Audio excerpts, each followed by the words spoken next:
Hello and welcome back to my channel. Here is another tutorial on how to use decimal numbers during French tax declaration. Also, I have other tutorials on French income tax declaration on this channel. So, please subscribe and support the channel for some amazing content about expat life in France. For the calculation of the income tax in France, the decimal values are rounded to the nearest.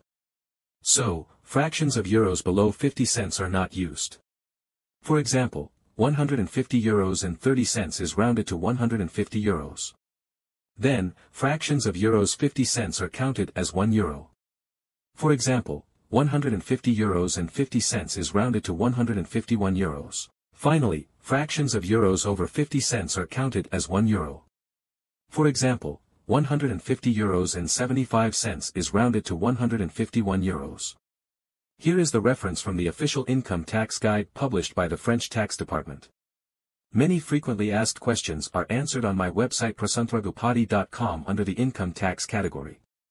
You can also ask your questions in the comments below and I will try to answer as much as possible.